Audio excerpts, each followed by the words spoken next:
Hey guys, welcome back, and we're here in part 2 of how to render this animation of the controller. Yeah, let's get to it. So here we left off with our fall off effects. We are in the VOP section, and that's what I'm going to be using to import all of our attributes of these gradients into Solaris. And the only thing I did different here was I added an attribute VOP that has this mask here. Right now we can't see it because it's not outputting to CD, but we have this kind of remap where we can have some control on the edges. And this is just so you can see how we can use these effects and how we could export them out for AOVs and use them in our shaders to create a little bit more interesting effects. We're going to get the outputs of these and we're going to bring them into Solaris. So inside Solaris, we create a SOP import node and we select our path, which we can go into our SOP path here, click on this icon here, and then we can go inside of our VOPs and we go to our out nodes and we can get, for example, placement edge. And now we can see that section there, but we don't want to output this as is. Let me go back real quick and fix that. Let's go back into VOPs and the mask and disconnect it from CD. I don't want to see that. We're going to be seeing it inside of the shader instead. All right, so then once we have our object imported, we want to import some attributes into Solaris. So the attributes we're going to import, we are going to go into import data. We're going to go to attributes, going to go to the drop down, and we're going to select our name. So we have mask, we have some fall offs, edge fall off, color fall off. So these are all attributes that are bind exported out from SOPs. And those will come in as gradients, and then we can use them for the shaders in order to mix or use opacity and different things like that. Then the next thing is you're going to import your subset groups, which is your primitives. And for here, we're just going to put a star and we can bring them all in. And then the next thing you're going to do is create a material library. You're going to go in here and create a Karma material builder. This is just a test shader we're going to use. And in here, we'll add like maybe a color. Let's get a blue. Okay. And then there are a couple nodes that we're going to be using. So in order to bring those attributes in, we're going to use the geometry property value. And then the other one is the geometry color, which is just going to be our CD attribute. So if we just want to use our CD attribute, we're going to, for the opacity, we can go into geometry and link this into opacity. So let's go back. Let's make sure we have our material assigned to it. Let's go into our material library, autofill materials, get them populated. And then inside assign material, we're going to grab our geometry spreadsheet here, and we're going to be adding the entire controller. And we'll pick our material path and test shader. Now let's launch Karma XPU and let's see what that looks like. Here we can see that we're using the CD, which is the white part. It's going to be full transparency and black is going to be zero opacity. We have a couple attributes that we want to import, so I'm going to show you how to do that with this next node. So the geometry property value, what we do is we can put our attribute called mask. We'll set the geom property to mask and our signature to color, and we'll connect the out into opacity. And then now we can see that selection there. So if we put edge fall off, which is the other one, we can see that that is happening. We could see that we have edge fall off, color fall off. So what those look like are like so. So color fall off is that, and then edge fall off is just our regular kind of middle section. So let's go back into our stage. We go into our shader here, and we can put color fall off, and we can see that. So that's the way we kind of bring in our attributes from SOPs into our shader. Let's say you didn't want to mix it, but you wanted an output in AOV from there. All right, and then the next node we're going to create is a Karma AOV. We'll name this CMask, like custom mask, and we'll duplicate this geometry property value, connect it here. We'll make sure this is also called CMask. And just to make sure, I changed here in the VOPs bind export. I made the actual bind export node CMask as well. So everything looks to be correct. The next thing we're going to do is create a Karma node, which creates our ROP Karma render and our ROP output. And inside our Karma settings, we'll go into image output, AOV render vars, and we'll go all the way down and we'll create a new render variable. In here, we're going to create a CMask. We'll name it CMask. And in here, we'll select for source type, we'll put primvar.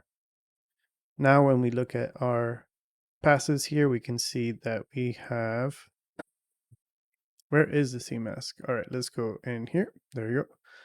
Now we can see we have CMask here, and we can see our output there. So if we pin this window and we go inside of our VOP network where we have the mask, we can switch this out and we could see feedback right away. So if we put a black in the middle, we could see what's going on there. So there you go. So you can create your custom AOV through there, and you don't need to mix it inside the material with your shaders. You could just output it there. So normally you can just create it here. You can connect it, but it seems like you don't really need to do that. The other thing we can do here is we can create an ambient occlusion pass. So we can put AO. So this Karma AOV is not just for these kind of attributes. We can use any node here we have. So there is an Material X ambient occlusion. There you go. And then we can go into our output settings, create a custom one, put AO, and put AO. Let me see real quick. Make sure everything is named correctly inside here. So AO capitalized. So we'll connect our ambient occlusion to next. And if we select our AO here, now we can see the ambient occlusion. And what we can do, instead of looking at this in this kind of color, we can do a convert. We can change the color to float to vector 3 and then bring it in here, and it should be white. All right, so that's one way of forcing it. Or we can remove this here, go into the stage. Let's go back. Let's go to the Karma settings. Instead of the format being float, we can put color 3F, and we'll have the white there. And let's go back in here, and then we can tweak our ambient occlusion. So you'll have that as a pass. Then we can create another one here, connect it into our network under next. And let's see what other thing. Maybe we can do a noise. And we can create a unified 3D noise. connect that to that. We go into our karma settings. We'll add another render variable, noise, and then we can go and select our noise. All right, same thing here. We can go to color F3, get into white, and go back into our unified noise here. Noise type to fractal, and frequency, start adding some frequency here. And now you can see the effect that we get with the noise. Yeah, so you can get practically any kind of node in here and output it as your own custom AOV. Let's try one more just for fun. We'll have texture. We'll get an image.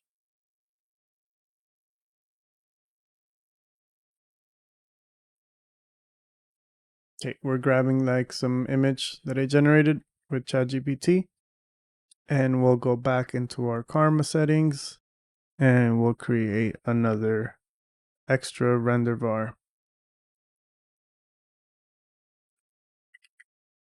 We'll name it Muertos. And we'll go into Muertos is there. Let's see what happens. So I haven't tried it with an image yet, but let's see what it's gonna look like. So as you can see, I'm diving in and out, going back into this. One way to not do this is you press Ctrl 1 and you set a quick save on where you're at. So if I go back in here, I can put Ctrl 2. And now if I press 1, I could jump in between those two. Should have done that at the beginning, but yeah, it's a good tip. All right, so let's see, maybe it's a color here. Oh, you see what I mean? I tend to forget how to name this stuff. So, all right, let's make it easy. Let's just put M, go back, whoops. And we'll put M in here. So now if I select M, we should be seeing the image soon.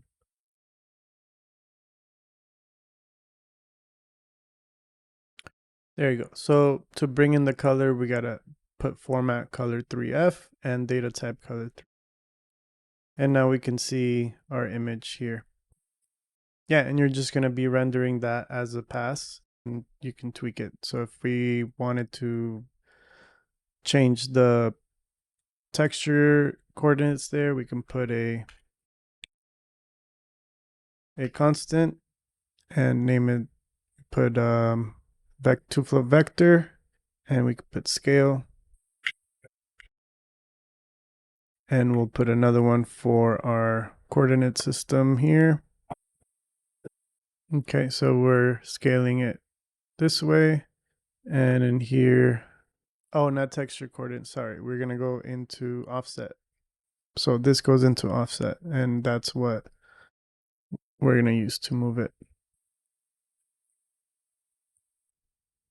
Okay, so that's the way we get our custom AOVs and our custom shaders, our custom attributes brought in. So then that way we can do custom effects.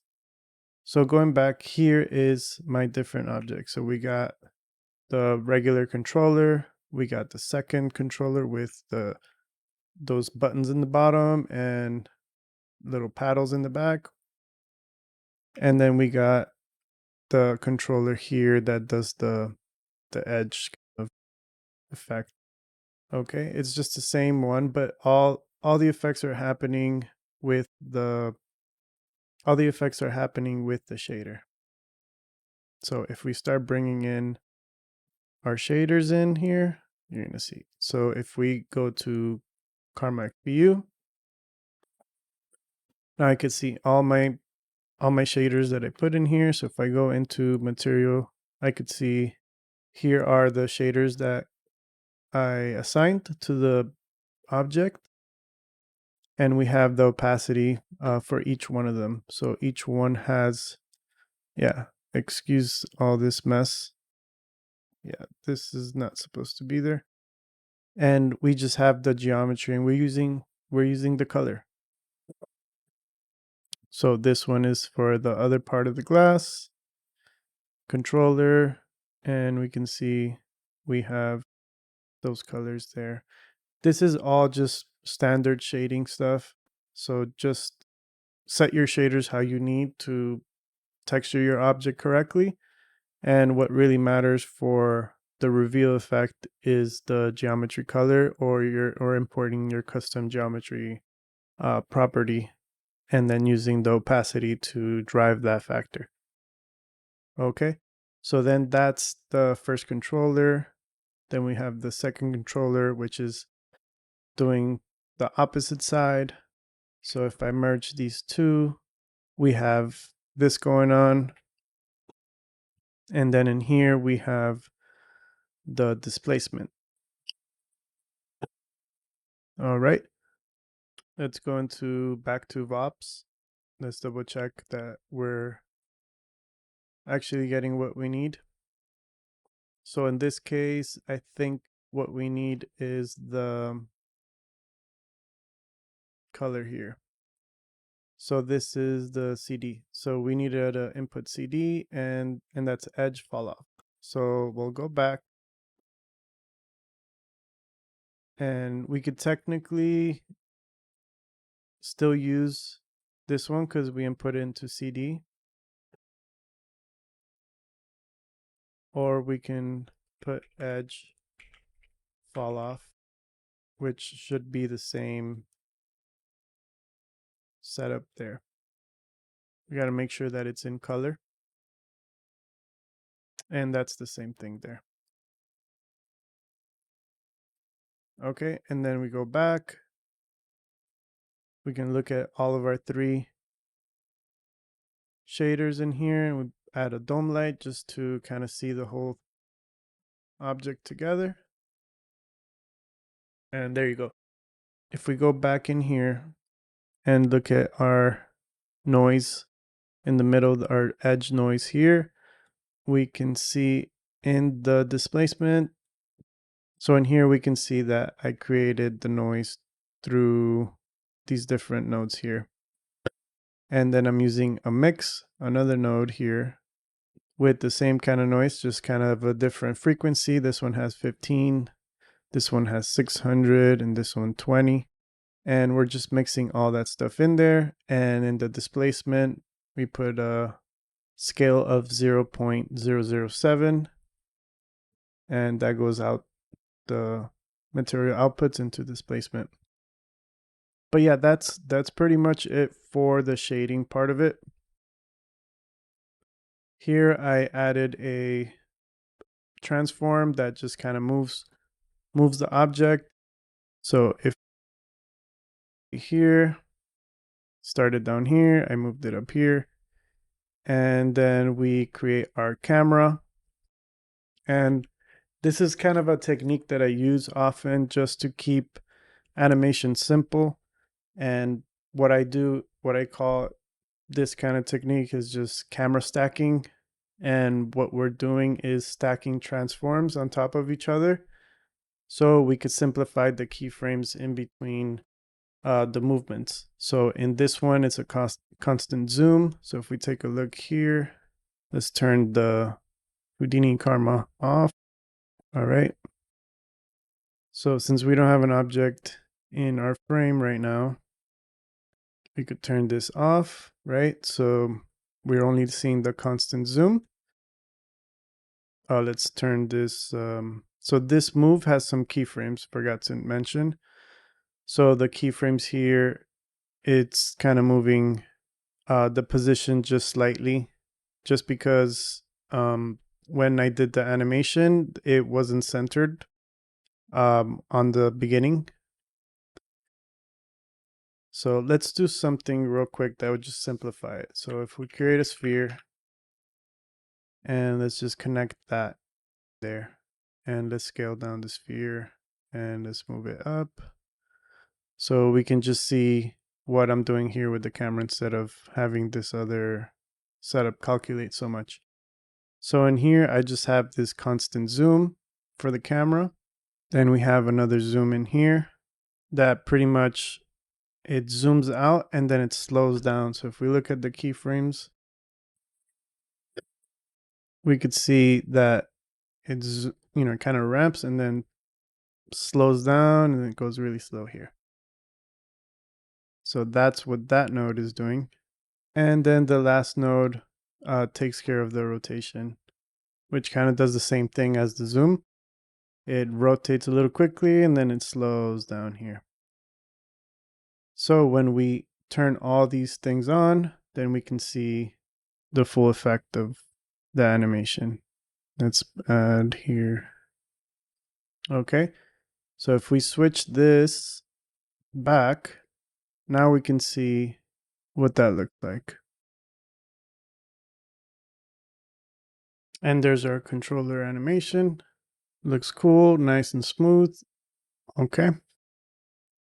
And now we kind of move into the lighting section of it. So there's one section where I just have the controller, and then here I brought in a background. So we have a couple different renders being split down here, and I'll show you the setup for that now. So in order for us to see the lighting correctly, we're going to turn off these dome lights and we can get started here. We'll create a new area light. And what's neat about Solaris is that once we have a light selected, we can go and press Shift F1 if you don't have all the tooltips showing up. And now we can see that we have different modes here. We can adjust the light distance, we can adjust the brightness, we can toggle a look at mode, we can resize the light, we can resize the handles, do a barn door kind of effect. So if I wanted to use Shift T, then I can click in a different section and the light will move according to that. Let's scale it down. Okay. So if I click here, I can then rotate and now it's doing the lookout from that section. I can grab the red, rotate here, rotate maybe to the back. Okay, so if I click on perspective here, now turn on our Carmack view. Let's make our background black. So press D, get our display options, make it dark. And let's up our color here. Let's make it red for fun. Okay, so adjust light distance. So if we press Control and the first click, you could see the distance that it's moving the actual light. All right, and then Control Shift and then click will actually move the intensity. So now you could see how the intensity gets tweaked there. You can go back and click here, rotate B, resize mode. So this is doing the width and then the height. You have to press B again. So Shift V, Shift B is kind of, not sure what's doing it here. I might need to click on Spotlight to change the barn door handle. So Shift B again, and then, now I can get this handle here for the barn door. So that's really cool. Like these features make it really easy to quickly change your light around and do what you need to do. And Control J, changes the multi-snapping. All right, so that's kind of the light settings there. Okay, so then we go back into here and we can see I added our background. It's just a simple background with a color and assign it in there. Okay, and then I have a light in here that shades this area. Let's add our texture back in here with this checkered cube. So we have this light here, then we have this one down here, which at the moment it's not doing much. Not sure, maybe I'm not using this one. Let's see the next one here. Now we can see some reflection at the bottom. We can see some other stuff here. And these are all the lights that I layered in together to create that kind of effect. And to remove all this UI stuff, we can click on our arrow here and turn off the lights and camera, and we should be good to see everything clear. Now that you have your base kind of light setup, you can tweak it even further by using a light mixer node. And with the light mixer node, what's really cool about it is that you can, so we create a new light mixer. You'll get kind of, not light linker, sorry. Light linker is good too, to link certain light to a different object, but we just have one, so we don't really need it. Light mixer, connect that to our output, and we can select all the lights that are here, drag them in here, and inside sliders, now we can kind of see what's happening. So if I turn off all the red lights and then preview right here, we can see those red lights don't show up. So I can bring them back. We have that there. We could turn off the dome light. So we could start turning off all these lights and have complete control over what we want here. So I can change the color of the light here, boost the intensity and the exposure, and then maybe in this light, let's see what this one does. So this one's like not set up correctly. So I don't need it. So we'll click on this one and maybe make it green, and we'll add some in here. We turn on both of them, and now we can have this look. So that's kind of the power of this light mixer. You can, once you have your setup already and you want to just mess around with some lighting again without breaking your initial setup, this is kind of the node you want. That's pretty cool. All right, so that's kind of that light mixer node that I used here. And in here, we have the setup. So another thing you may want to do after the fact is change the shader, but you don't want to break. So another thing you want to do is maybe change the shaders, but you don't want to reassign materials and things like that. So what you can do is create another material. So what you can do is create another material library, and inside of it, just copy the same exact shader that you have and have it in here. So that one's called plastic white. So if we go in here in material, we can see plastic white. It's exactly the same name. And this is the shader that's going to be overridden. So if I go all the way back down, we have plastic white and we have a new texture in here.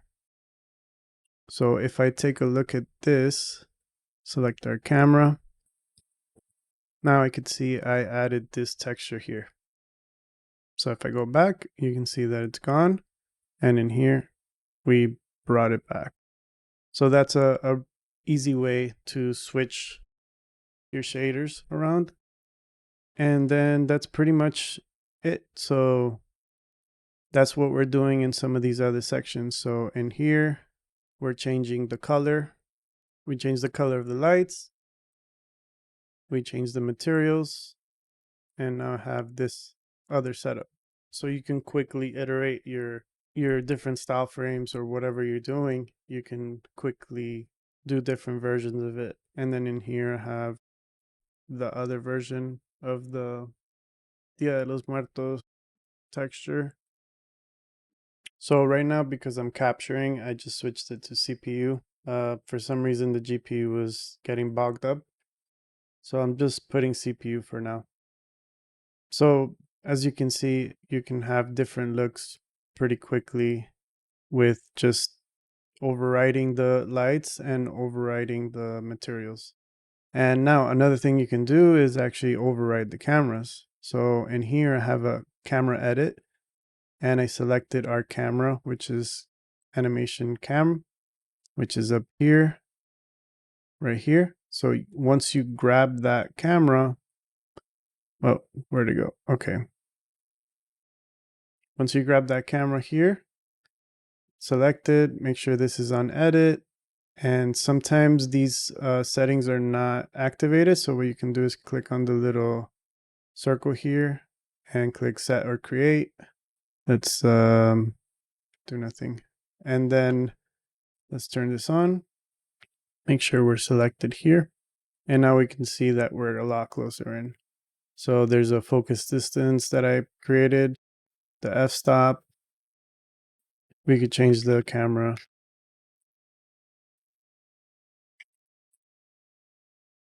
And that's keeping the same animation, everything intact. So we're just changing the focal distance and just simple things like that. And that's like a really cool way to iterate and to have different versions really quickly without destroying anything on the top of the chain. You're just doing a couple of different lighting setups and you're overriding some of the textures without breaking the assigned textures from the original object. So, and then lastly here, here's our last setup. And this is for like that dark scene at the end of the animation. So I got different lights that kind of give it like a silhouette effect. Then I have my texture and there you go. And then that's kind of the other setup. So all these are different layers that I rendered, and then in comp I put together and did different effects to do the final piece. And one more thing, I wanted to show you how I set the texture for the Venom, that how I did the tiling for it. And what I did here, so if you go to create a copnet 2, which will say Copernicus, the new compositing network. And if I select my node here, let's go back into the regular view. Let's unpin this so we can get in here. And I can see that this is kind of the texture that I have, but it's not tileable.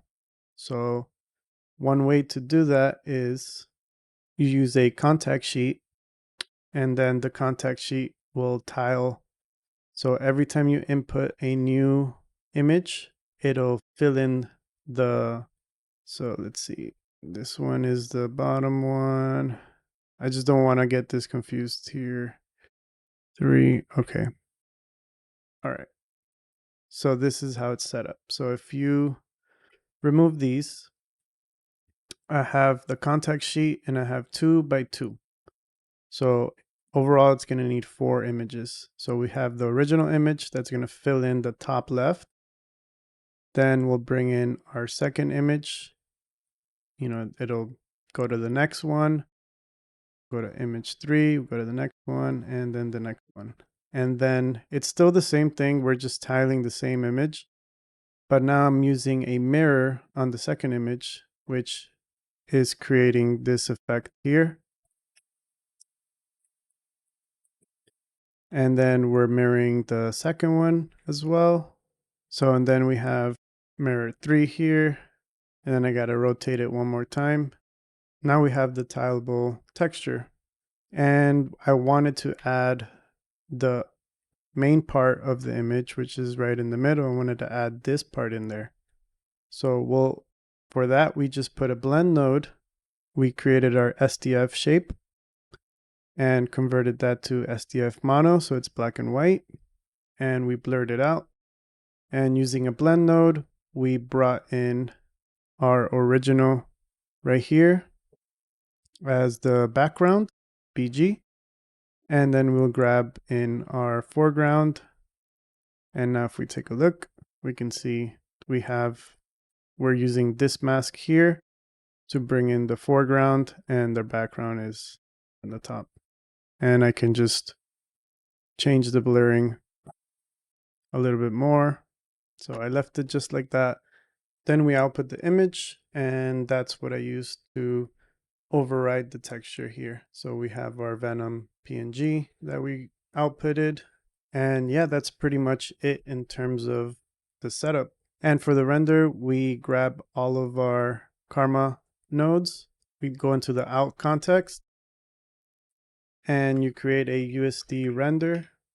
And then you grab the raw Karmas, and then render settings, go in the drop down, render settings. Make sure you select your frames.